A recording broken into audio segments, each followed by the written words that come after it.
Charlie and the Chocolate Factory is certainly an interesting game, for better or for worse. Based on a movie which was based on a book, this game is definitely an experience, to say the least. Essentially, the plot is about a poor little boy named Charlie who wins a prize by buying a chocolate bar.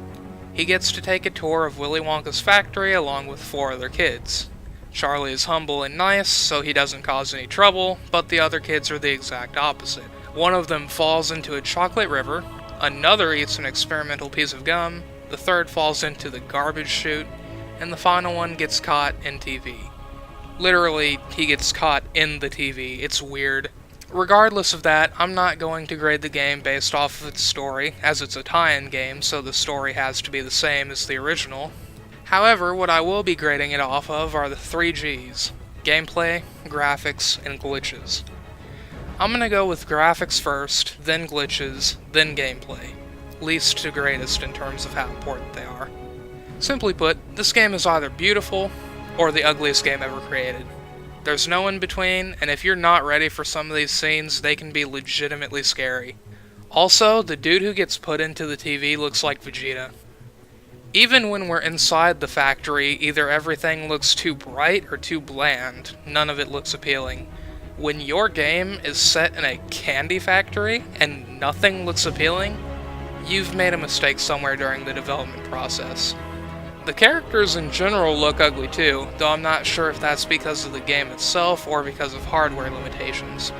Willy Wonka also looks like Michael Jackson, and I'm not entirely sure whether or not that's good or bad. All in all, while calling it the ugliest game ever made might have been an exaggeration earlier, it certainly doesn't get any praise for how it looks. There are times when you think this is a PS1 game, and that is unacceptable. As for the glitches in this game, they're not a very big deal. Most glitches that I've found just cause you to fall out of the map, which then teleports you a short distance away from where you were. The Candipults have a nasty tendency to throw things incorrectly, but they usually fix themselves after a few throws.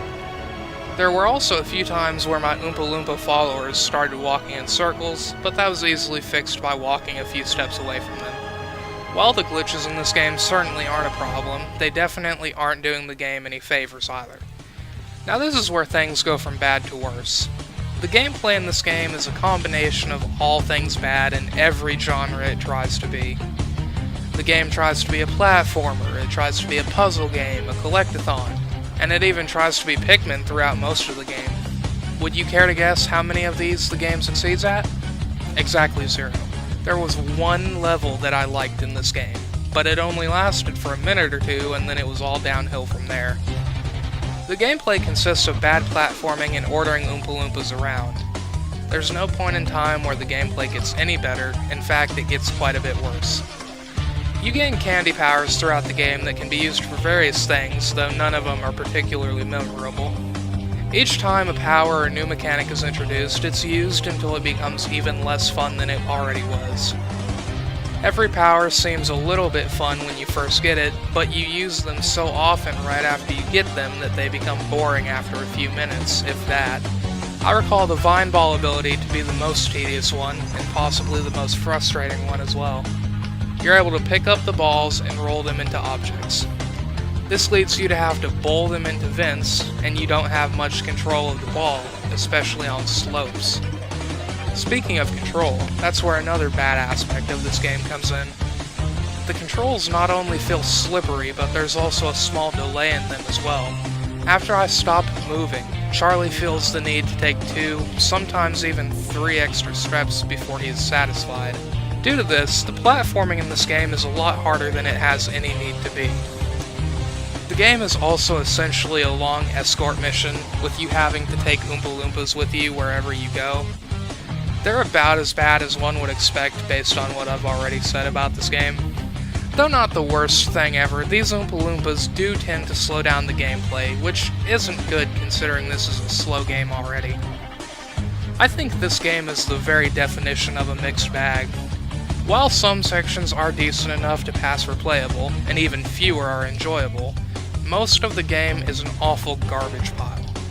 I truly believe that this game could have been great if they put more time into it, but they didn't. They released a horrible looking mess of a game and used the label to get children to buy it. With that being said, I feel as if the horrible ratings of the game are completely reasonable and still stand up today. I give this game a 2 out of 10. Thank you for watching. Links to everything relevant to the channel will be in the description below. Have a nice day.